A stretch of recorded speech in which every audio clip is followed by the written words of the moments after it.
Hey everyone, What If Fan here, bringing you another exciting part of What If transmigrated into One Piece and became a Marine. You can find the fanfic title and the original author's name on my Patreon page. Make sure to check it out and show them some love. If you enjoy the video, don't forget to like, subscribe, and ring that notification bell so you never miss an upload. Also check out my Patreon channel for early releases of all the series, where you can find all the series released one day ahead of YouTube. Alright, let's jump into it. Chapter 141, Room of Authority and Five Elders. Marine Headquarters. Blaze's battle against Kaido pumped the blood of Marine soldiers and officers present in the headquarters and riled their spirits while their eyes burned with the desire to become strong. Though Blaze lost the battle after preserving for hours, his strength, determination, and resoluteness won countless Marine soldiers' hearts.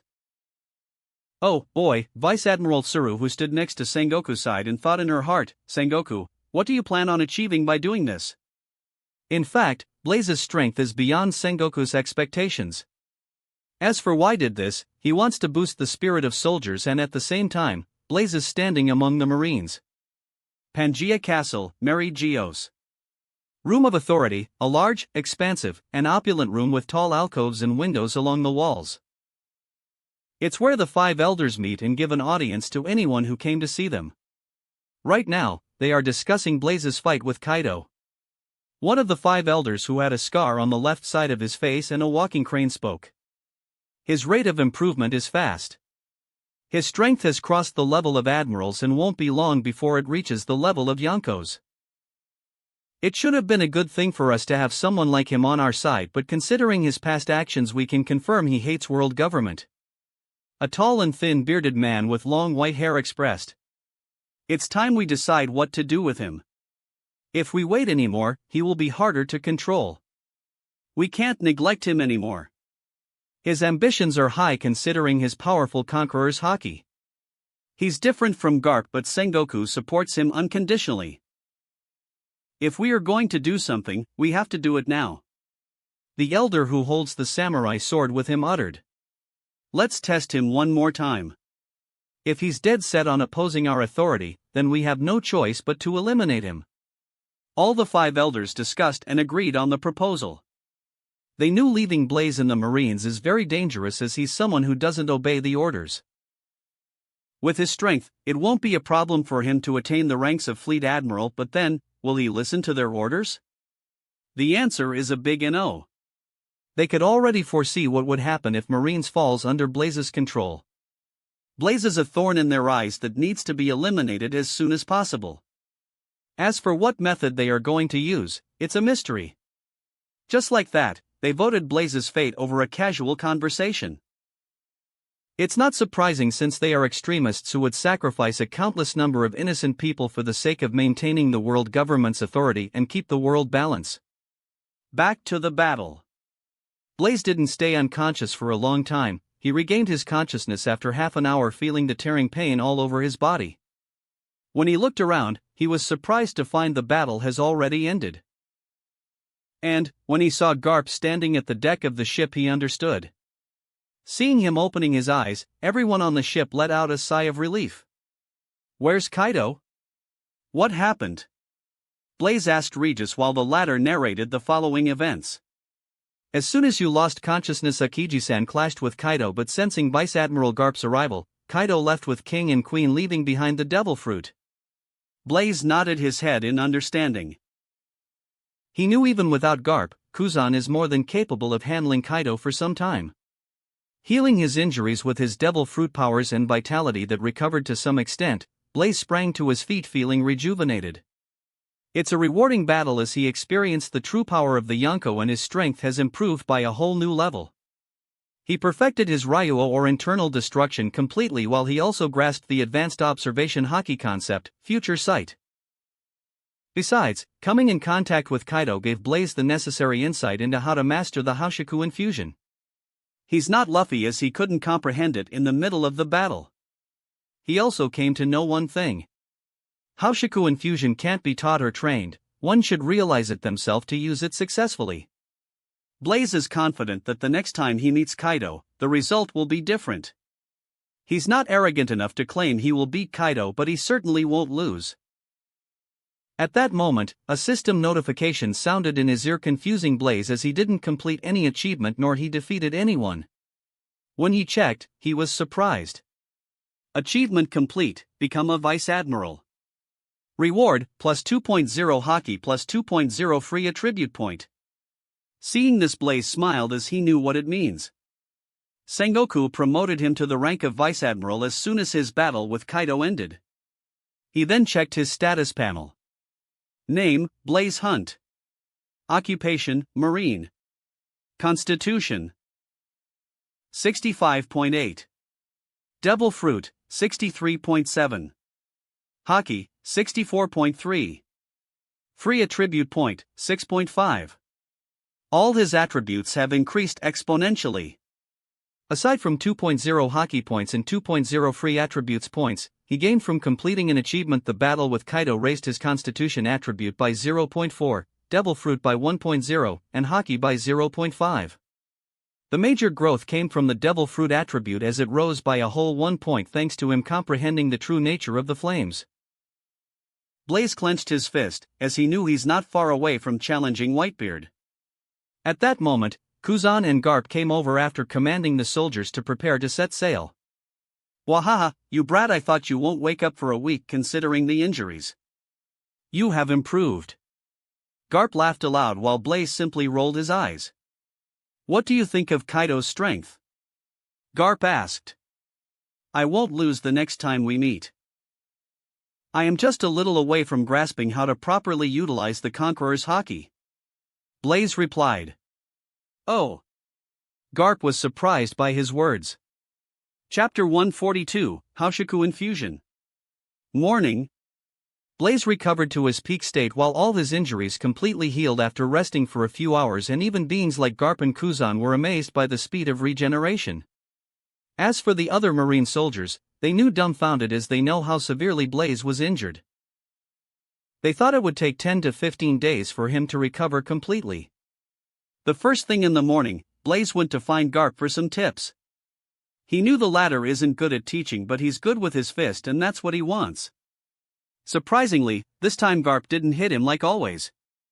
Under Blaze's instruction, the marine ship found an uncharted island some kilometers away from their location. Then, Garp and Blaze landed on the island while Kuzan, Regis, Rosinante, and Kuina accompanied them.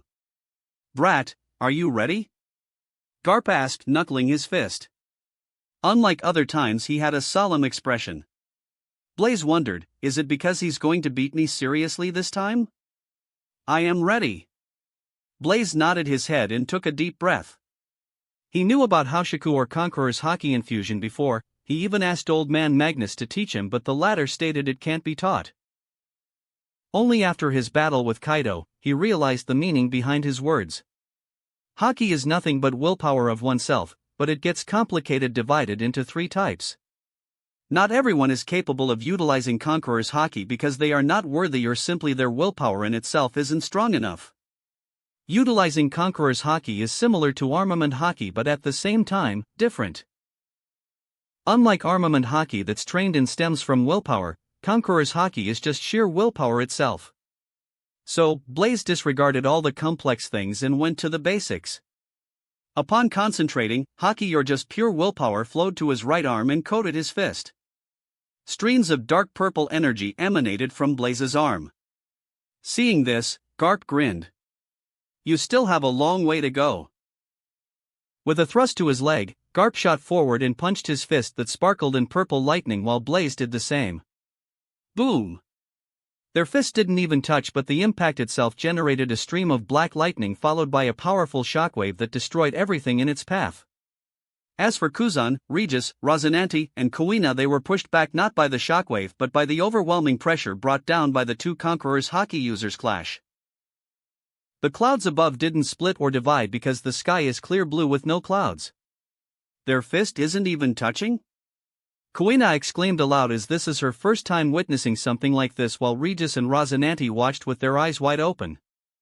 This is the power of Conqueror's Hockey. Kuzan sighed and shook his head. This is why the Marines try to eliminate Haushiku users before they realize the full potential and what they are capable of. Blaze and Garp battled for another 2 hours before ending it. After all, if they go all out, their fight would go on for days. They don't have that much time on hand to waste. Besides, Blaze wanted to fight Garp to understand the use of Conqueror Hockey and familiarize himself with the use of Advanced Observation Hockey, Future Sight. Marine Headquarters. Blaze and his unit reached the headquarters around noon after sailing for another few hours. As soon as their ship reached Marineford, and when Blaze stepped down from the ship, he got goosebumps. Because the way everyone looked at him felt creepy and weird. But, in those eyes, he sensed deep respect and admiration. What's happening? What he didn't know is, his battle against Kaido has spread far and wide. Around Garn Line and New World, there are not many people who don't know his name. Furthermore, today's news is all about him. The newspaper with the title Strongest Marine has spread the whole world that soared his fame to another level. When Blaze inquired the Marine soldier about what happened, he found the reason and how his battle was watched by everyone at the headquarters. Blaze's heart warmed a little as he understands what kind of influence it would have on the soldiers and how it would raise his reputation among the top-level Marine officers. In truth, he needs this kind of influence right now as he intends to separate the Marines from world government control. He needs to thank Sengoku for his trust. Blaze then went to meet Sengoku to describe the encounter with Kaido and give the devil fruit he obtained from King Fleet Admiral Office. It's a dragon fruit model, Allosaurus. No wonder Kaido showed interest. He tries to create an army made of Zoan type users. Many rare kinds of Zoan fruit are eaten by his subordinates. Sengoku stored the devil fruit and asked, "What do you think of Yonko's strength?" "Strong. He's unbelievably strong. Compared to him, Crystal is very weak. He isn't even fit for the title of weakest among the 4 emperors." Blaze replied, "Crystal pirates have their own use. I know you have enmity against them, but if you go and kill them it will create unnecessary chaos, so wait for some time." "I promise you, Sengoku-san, I won't go out of my way to destroy them, but if they cross my path I can't guarantee it." Blaze gave his word. "Okay. I appreciate it. You have been promoted to the ranks of Vice Admiral, taking your strength and merits into account. I hope you make use of your position wisely and bring justice to the world that's spread with criminals and pirates." "Yes.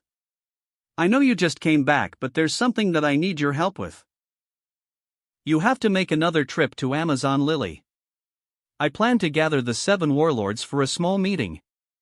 Since this is their first time, I don't think they would come to Marineford, so I arranged it on Sabaody Archipelago." "No problem, Sengoku-san. It's more like a vacation to me."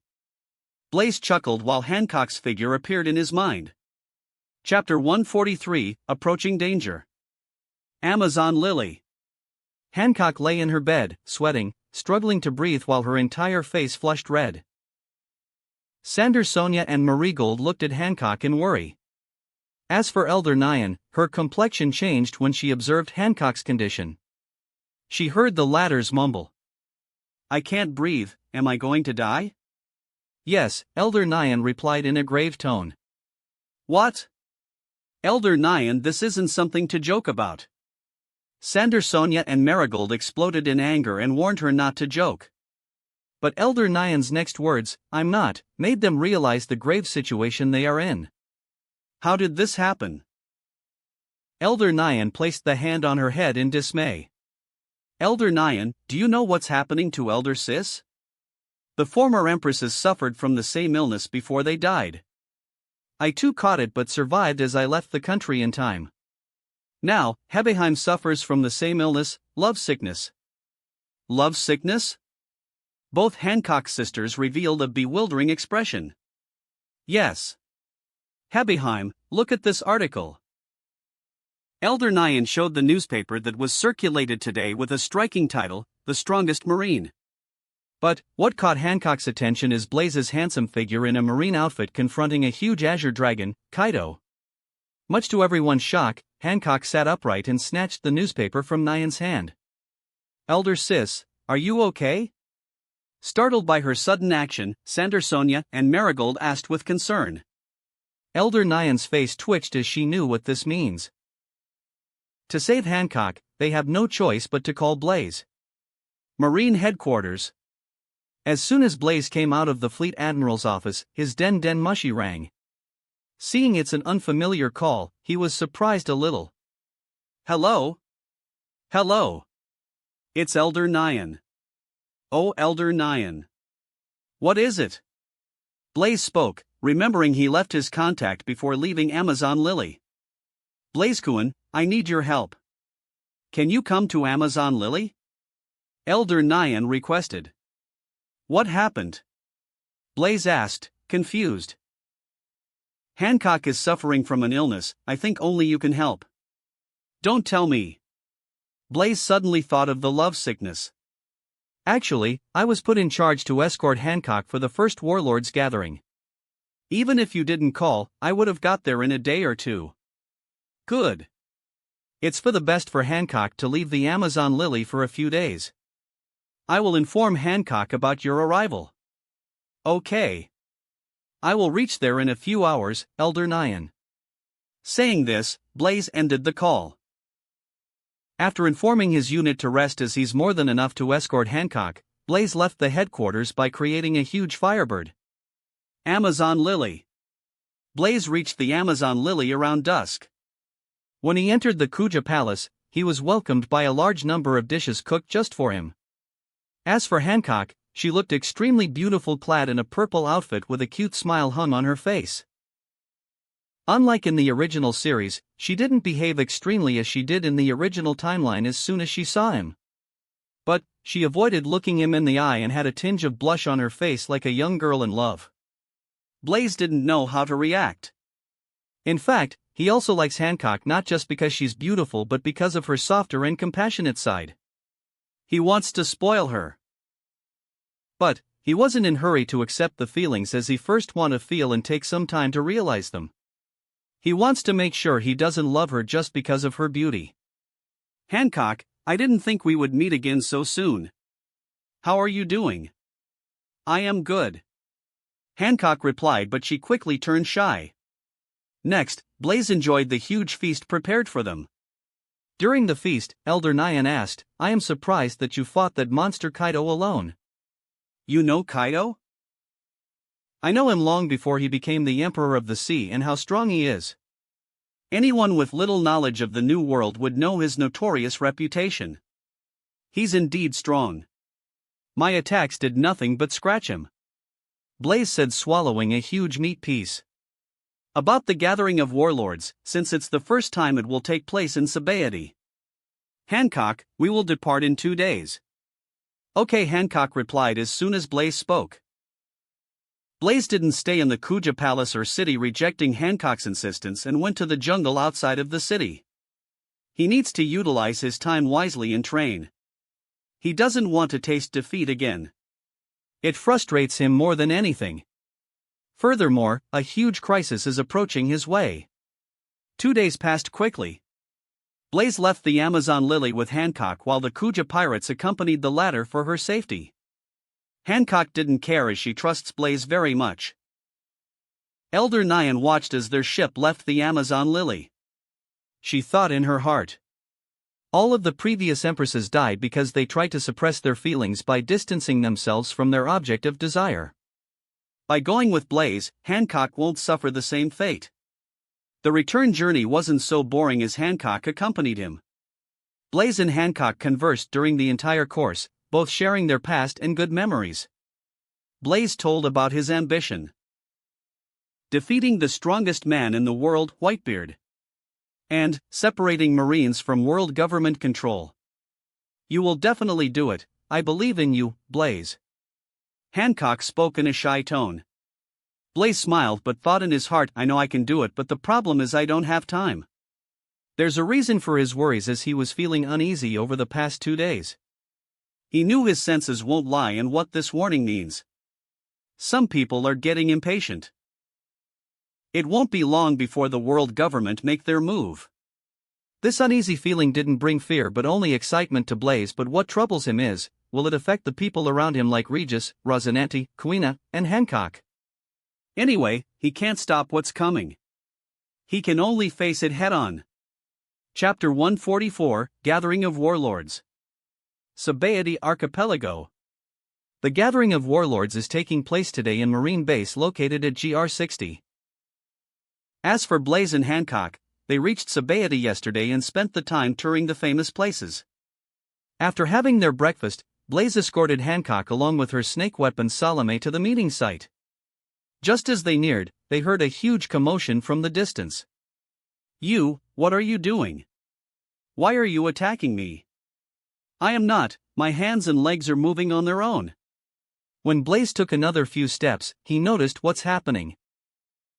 A vice admiral attacked the one standing next to him by slashing his sword while the other one defended, perplexed. It's the work of Doflamingo, playing the trick by pulling his strings. It's not just him in the vicinity, as all sorts of characters gathered around. Blaze saw Jinbe, Crocodile, Gecko Moria, and Bartholomew Kuma. Crocodile and Moria watched the play in amusement while Kuma and Jinbe stood without bothering. Among the seven, only Dracule Mihawk missed. On the Marine side, he saw Vice Admiral Tsuru and few other Marines of lower rank. Doflamingo stopped his tricks as soon as he saw Blaze. His arrival attracted everyone's attention as they know very well about him, who's recently hailed by the strongest Marine. Blaze had a hint of nonchalance on his face, dressed in casual clothes with a Marine coat draped over his shoulders. Without him doing anything, the warlords in the surrounding felt an overpowering sensation. Blaze just simply looked at Doflamingo and the strings he used to control the Marine snapped and caught on fire by a bluish-white flame that burned through the strings. Doflamingo quickly cut the strings before the flames could touch him while his forehead drenched in sweat as his senses warned him. Vice Admiral Blaze. The lower-ranking Marines saluted with deep respect. Hancock's eyes, who's beside him, were filled with stars as she could sense how everyone looks at Blaze. There was a hint of reverence, admiration, gratitude, and fear. "Doflamingo, what are you doing, attacking the Marines? Want another beating?" Blaze asked while his conqueror's hockey crashed onto the ladder, nearly forcing him to the knees. "He's even stronger than when I fought him." Even admirals aren't a threat in Doflamingo's eyes, but Blaze is a different matter. He's a monster who doesn't listen to anyone but his heart. "You guys may be warlords allied with world government, but if I find any of you using the powers to hurt the innocents, I will beat you the same." Blaze as his eyes swept the crowd of warlords. Of course, Hancock is an exception. Hearing his threat, Crocodile and Moria's expression changed. Even though they are some lawless pirates, they have their own dignity and have a fair share of experience. But now, someone threatened them in their face. How could they not be enraged? Before they could erupt in anger, Sengoku arrived along with Admiral Kizaru. "My apologies for being late. I am glad you all made it. Where's Hawkeye Mihawk?" A Marine Rear Admiral who's in charge of Mihawk's situation reported. "Fleet Admiral Sengoku, Hawkeye told me he will come, but he's still not here yet." "Okay then. Let's not waste our time, everyone takes your seat. It's our first gathering, we have a lot to discuss." Soon, everyone entered the meeting hall prepared inside the Marine base. "Blaze, you two take the seat." Sengoku spoke, but Blaze refused. "No, Sengoku-san, I will wait outside. There are some unpleasant faces in the room, I may accidentally kill them if I keep on looking at them." Blaze spoke as he glanced at Doflamingo, Crocodile, and Moria. Saying this, Blaze left while saying goodbye to Hancock with his eyes. After he left, Sengoku looked at Kizaru and nodded his head. Then, Kizaru left the hall and followed Blaze. "Blaze-kun, where are you going? I can tag along?" Kizaru asked. "Of course, I am planning on drinking some wine," Blaze replied. Recently, he's been falling in love with wine and its wonderful taste. He thought in his heart, no wonder many characters love wine in One Piece world. Just as they came out of the Marine base, they met the last warlord, Dracule Mihawk. He looked the same as shown in the series, clad in the black coat with the large sword Yoro on his back. "Oh my, Dracule Mihawk." Kizaru spoke in an apathetic voice as if he didn't care. "Hawkeye Mihawk." Blaze glanced at the latter. He could tell the latter is strong, very strong. In fact, his hockey level is slightly above the Admiral's. Vice Admiral Blaze, I didn't expect to meet you here. Mihawk also scrutinized Blaze. Aside from news, he heard about Blaze from Shanks when he recently met him. You should go, the meeting has already started. Leaving the words, Blaze went past the latter with an uninterested expression. If he met any other person at the level of Hawkeye, Blaze would be excited to fight them, but Hawkeye is different as he's a swordsman. Besides, he's not strong enough to rouse his interest. With Blaze's current strength, only a few people in the world can rival him. In a few minutes, Blaze and Kizaru reached GR70 chatting with each other. Grove 70 to 79 is famous for hotels and bars, so it's the right place to pass some free time. Blaze randomly entered a hotel and ordered wine and some delicacies. Then he asked Kizaru, "Is there anything you want to talk about, Admiral Kizaru?" "You are very keen in Blaze-kun," Kizaru asked, feigning a surprised expression on his face. "No. It's just I know you well. You are no fun." "Sengoku-san has an important task for us." "It's an absolute secret, so don't divulge the information to anyone, not even to your unit." Blaze asked, "When are we leaving?" "We need to leave before today's sunset if we have to reach there on time." Kizaru then shared some of the mission details. Chapter 145, Confess. After sharing the mission details, Kizaru left to complete some unfinished business. According to the latter, they will leave before sunset from Sabayati itself. From what Kizaru said, their assignment involves protecting a bunch of important scientists and help them move their base to a new location. It was supposed to be just Kizaru's task, but the Marine Intelligence Department received reports that underworld people are interested in the research and there's a chance that a certain great pirate crew is involved. So, at the last minute, Blaze was assigned to tag along with Kizaru to deal with any unnecessary situation. The gathering of warlords didn't go on for a long time as it ended after an hour. Blaze finished his wine and walked back to the Marine base, but before he could reach the place he noticed Hancock coming towards him along with Jinbe. "Did anything interesting happen in the gathering?" Blaze asked. "No. It was boring. This thing insisted on meeting you." "If not for him saying he just wanted to thank you, I wouldn't have brought him along." Hancock snorted as she walked to Blaze's side. "Knight of the Sea, Jinbe, long time no see." "I am sorry for your captain's loss, he was a good individual." Blaze walked forward and patted the latter's shoulder. Blaze's words made Jinbe shed tears and he felt grateful. From the first time they met, he knew Blaze is different from other Marines and has own way of doing things. Even that time when they were defeated by Blaze, Tiger told them he sensed no malice from the human being but was trying to save them. "Thank you for that time. I don't know why you decided to let us go, but the Sun Pirates are truly grateful for that." Blaze waved his hands. "I had my reasons, but it doesn't matter anymore." "How's Queen Otoheim? Is she still asking the fishmen to sign the petition?" "She's doing good. Though she hardly had any success, Queen Otoheim is indeed persistent in her efforts. Even if she succeeds, it's not time to relocate the Fishman Island to the surface." Blaze shook his head. "Even so, he doesn't want Otoheim to die early." Jinbe was puzzled. "Forget about that.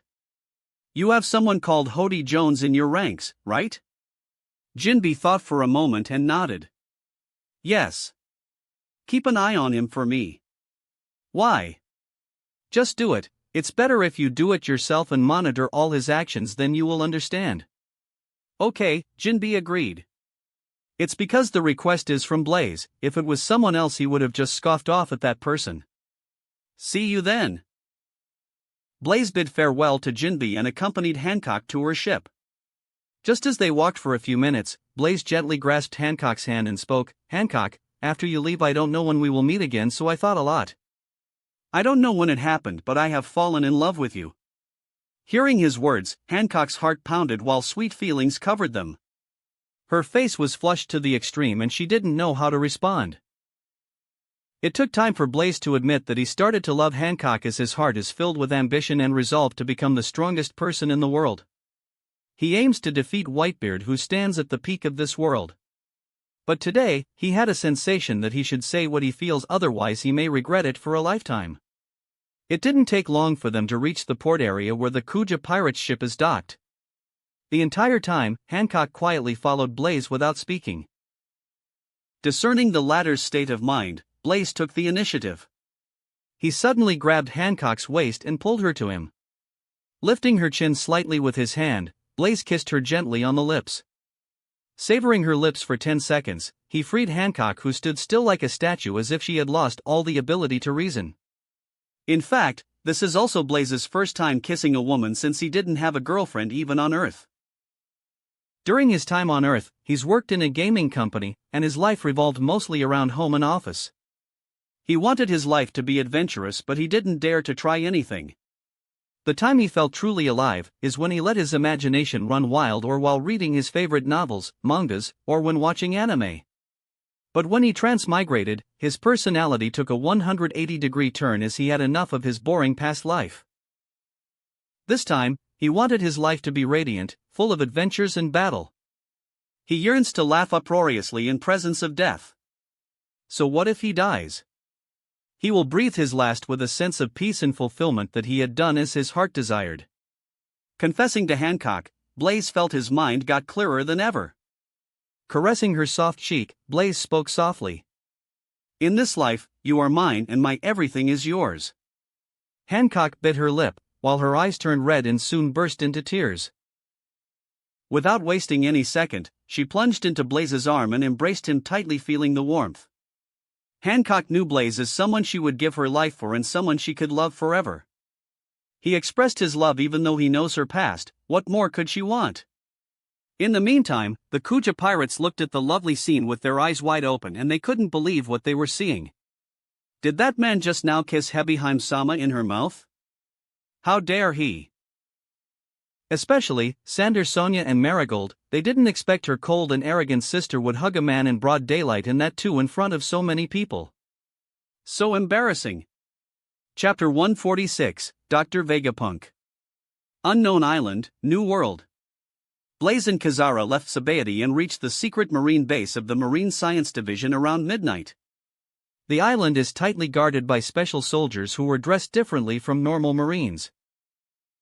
But Kazara's presence simplified the process, as every one of them seemed to know and respect him highly. None of them questioned their entry. Blaze and Kazara made their way into the facility that's spread with various scientific equipment and scientists who are busily running here and there.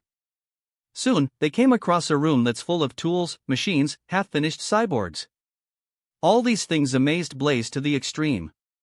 "Old man Kazara, you came." A voice came from the distance. Man? When Blaze looked over, he was surprised to see a familiar face. Sentamaro, captain within the Marine Science Unit and bodyguard of Vegapunk.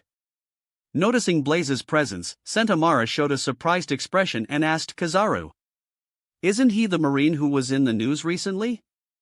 "Yes. He's Blaze Kuan." Kazara answered and spoke, "Is everything ready? We are supposed to leave in the morning, right?" "Yes. But the geezers here are very busy, so they haven't moved the equipment to the ship yet." Sentamaro replied. "Where's Vegapunk?" Kazara asked.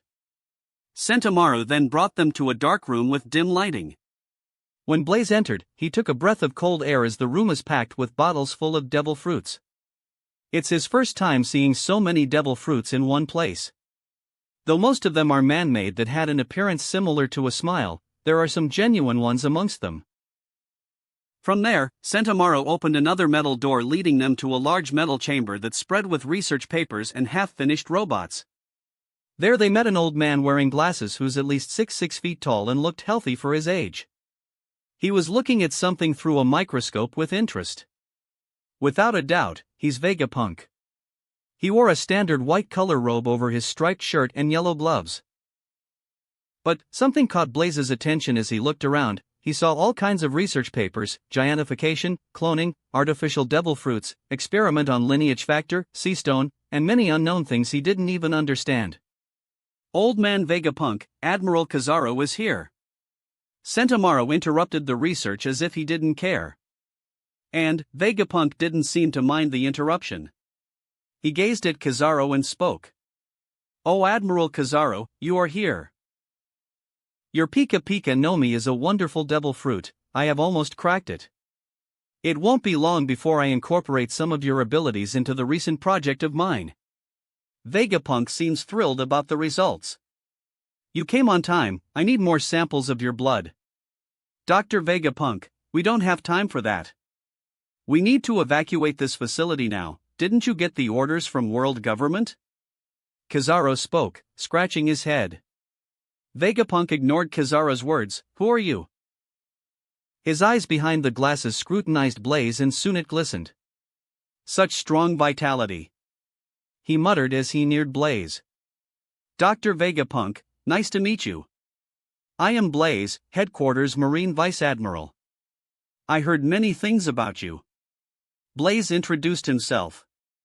"You are very good. You have one of the most enviable physiques that I have ever seen that's balanced in all aspects.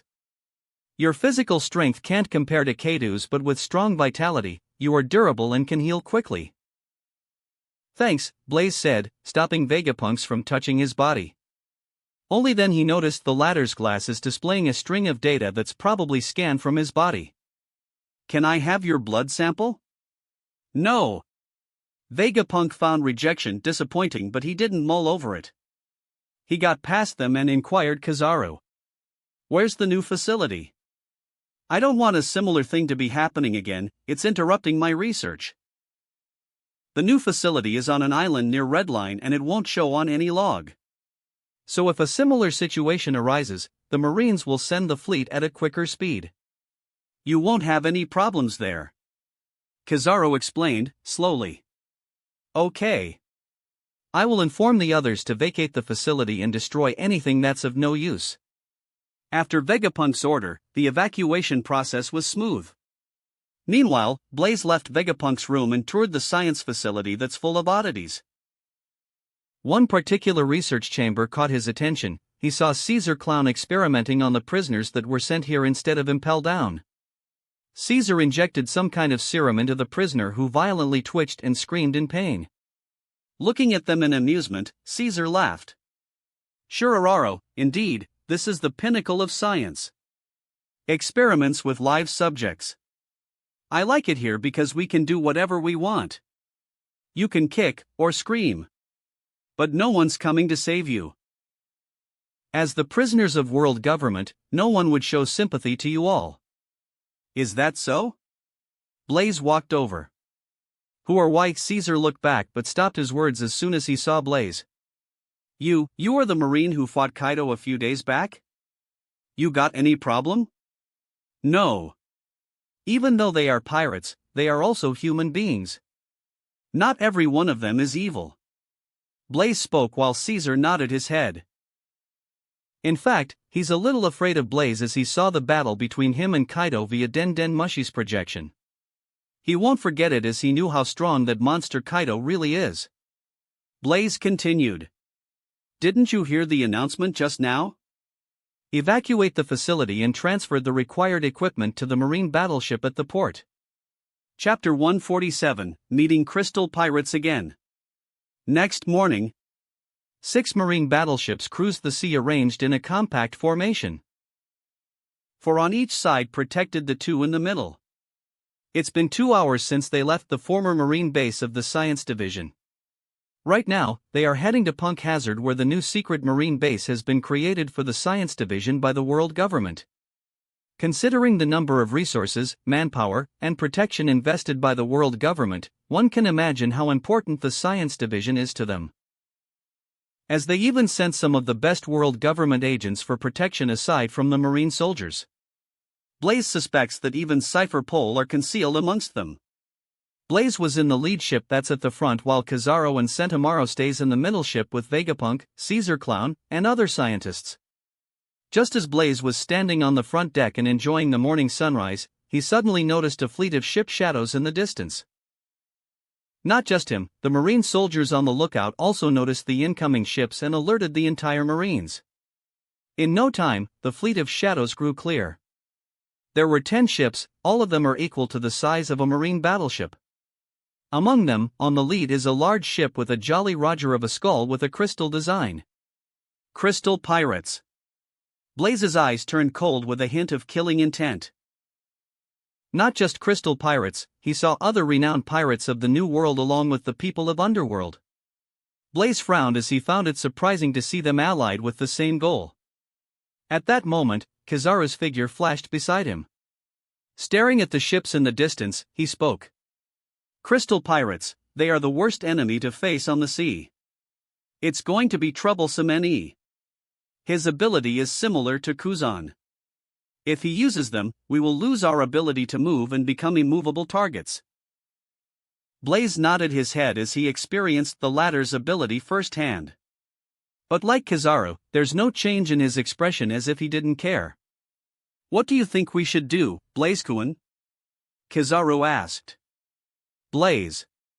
Do you even need to ask? We have no choice but to eliminate them, as it's nearly impossible to outrun them. Blaze shrugged. In the meantime, on the crystal pirate ship. A pirate with a cigarette on his mouth looked at Blaze and Kizaru through the telescope and spoke, "Captain, it's that guy we encountered before. And Admiral Kizaru is also on board. It won't be easy to abduct Vegapunk under their watch." Such a formidable lineup, it's even scarier than the buster call that I have heard. A sword-wielding pirate licked his shinning blade and asked, "Captain, are we doing it?" Of course, we are doing it. Crystal spoke in a stern tone while he exuded an aloof aura. He may be called a Yonko, but Crystal knows his shortcomings very well and how many vie this position. It's why he partnered with Kaido in secret. Once he completes this transaction of seizing Vegapunk and handing him over to Kaido, he was promised an arsenal of weapons and territories. To achieve his dream of obtaining the One Piece, he will do whatever it takes, even it means walking in the fire. Blaze and Kizaru stood on the front deck gazing at the pirate ships that speedily catching up to them while the marines on board were on high alert. They aimed their rifles at the approaching ships and positioned the cannons such that they can fire at the moment's notice. Just as they entered the range, Kizaru commanded, "Fire!" At the same time, the pirate ships also started shooting. The battle commenced, shaking the very sea they stood. At that moment, Blaze stepped forward and stretched his hand. A huge amount of energy gathered in his index finger, forming a blue miniature sun the size of a small coin. Just as Kizaru wondered what Blaze was doing, he saw the latter firing the thing from his hand like a laser that hit one of the pirate ships at a blinding speed. Boom! What followed after was a thunderous explosion that shocked everyone to the core, before they beheld a horrifying sight. After the explosion, the flames of high temperature expanded to a certain extent before they compressed to a single point, vaporizing everything in the range and dispersed in the air. The pirate ship that got hit by the attack was nowhere to be seen along with the pirates on board. But anyone with a sane mind knows what happened to them. Gulp! The pirates on the other ship mechanically took a step back in fear. Facing this kind of monster that can obliterate them in an instant, they felt powerless and insignificant. Scary Kizaru commented. On the other hand, the Marines were in high spirit. They knew Blaze and his deeds, with him on their side they have nothing to fear. So what if the other side has a Yonko? We have Vice Admiral Blaze on our side. With the thought in mind, they attacked fearlessly. As for Admiral Kizaru, he was unimportant and completely forgotten.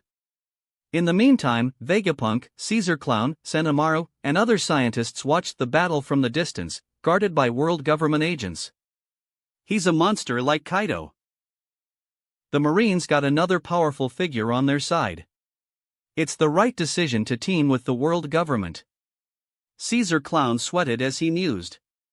As for Vegapunk, his eyes shined when he saw the attack. This attack, it's not simple. What kind of devil fruit did he eat? Why have I no knowledge of this? Chapter 148, The Power of Crystal Fruit. Blaze didn't stay idle, he attacked again. But, this time he intended for a wider range. He can't let the pirates close the gap between them, as it would put all the Marines' life at risk. From what he sensed, the pirates' number is at least thrice that of Marines even after he destroyed one of their ships. Blaze breathed while bluish-white flames surged from his body. By pressing the palm together like that of a praying gesture, he drove it forward.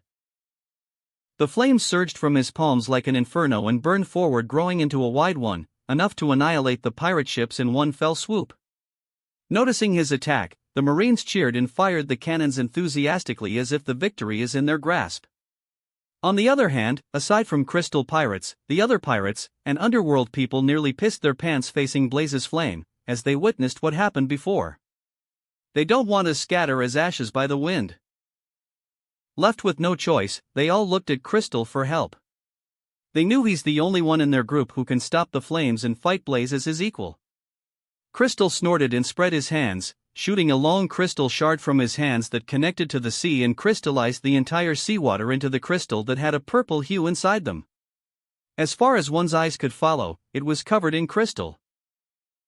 The entire sea is crystallized while the ships of both sides had also stood in their position, losing the ability to move. Shook.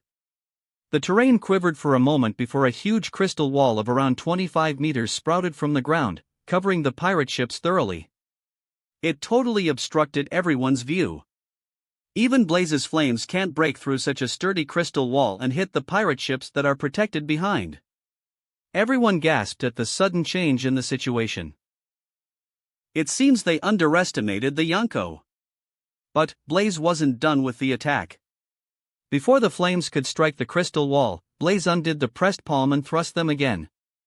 As soon as he did that, the flames parted into two ways and effortlessly avoided the crystal wall before they pressed together again, striving to destroy the pirates from both sides.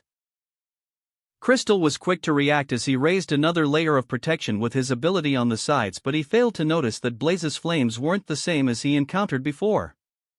Boom! When Blaze's flames came in contact with the crystal wall, they battled for domination before his flames destroyed the defense with force and advanced forward. The momentum was disrupted by Crystal's ability, but Blaze's flames still destroyed two ships on both sides. As a result, the pirates' forces decreased further. In the meantime, Crystal stared at Blaze with his raised brows as he noticed the latter's flames are intense with high temperatures and had a solid texture to them, unlike before. In direct combat, it may pose a threat to him if not defended properly. His senses tell him that Blaze isn't the same person that his crew crushed before. Just as the remaining pirate crew rejoiced escaping Blaze's flames, Kizaru launched an attack of his own. Yasukani no Magatama. Crossing his arms before the chest, he used both hands to fire a torrent of destructive light beams that's capable of causing extreme damage to whatever they hit. But, against Crystal's impregnable defense, even Kizaru's light beams failed to deal significant damage. It surprised neither Kizaru nor Blaze as they both knew well about the latter's ability. Kizaru's just testing the extent of his fruit power and at the same time, playing with the other side. Blaze knew very well about Crystal's power. His ability may look similar to Admiral Akiji, but in fact, it was vastly different. Akiji's ice ability work on the concept of elementalization, while Crystal has the ability to crystallize most of the things. Besides, he can harden or soften them as he wishes. A good example is the crystallized ground. If he wants, he can soften a part of the ground similar to the texture of mud and use it to sink the others before hardening them. Blaze had to admit Crystal's control over his devil fruit ability is unprecedented.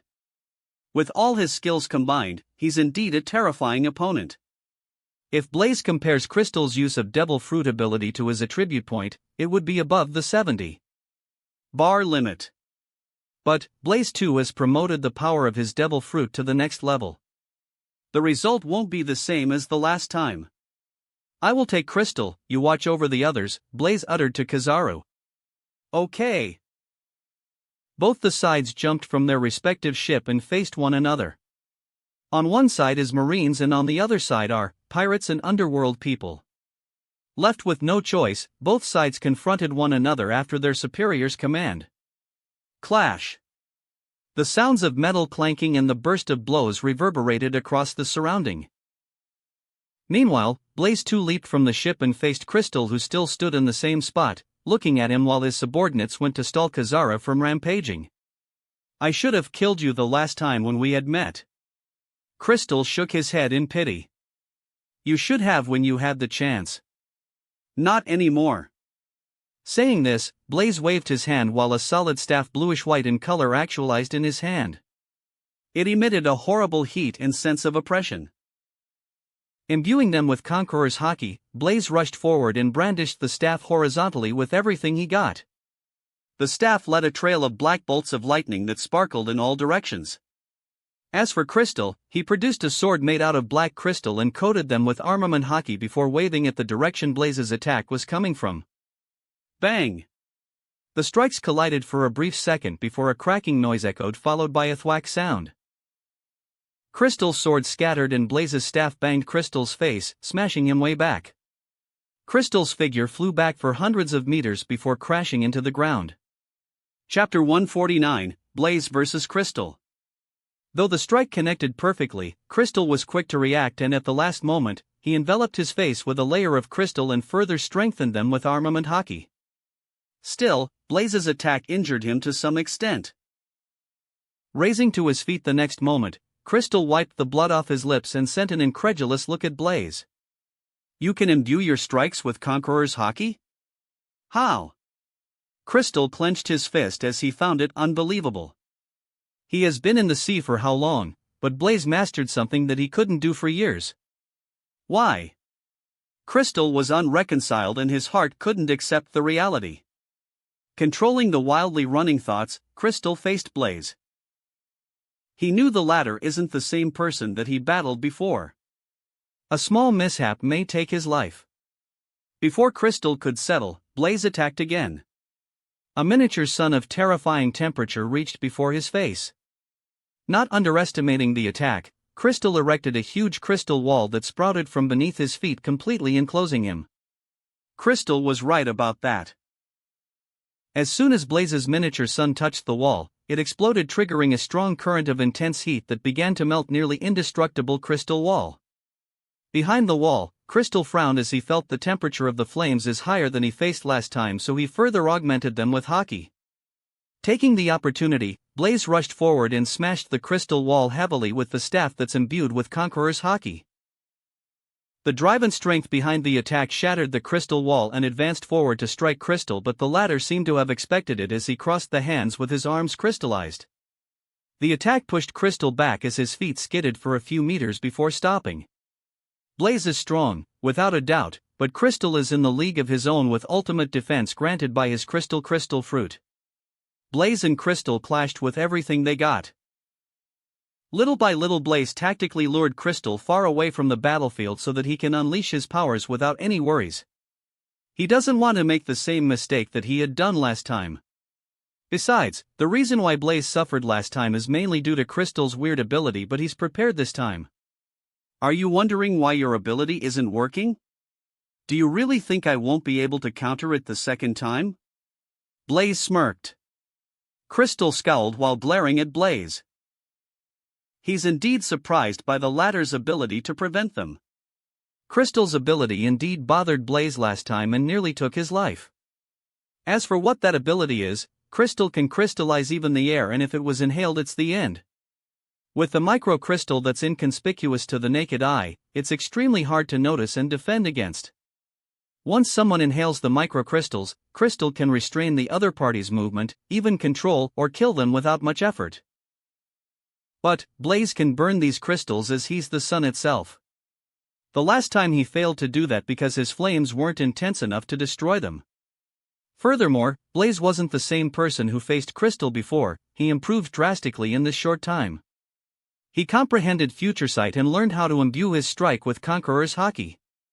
Meanwhile, on the other hand, Kazara fought with Crystal Pirate's vice-captain, the Silver Sword the Maniac.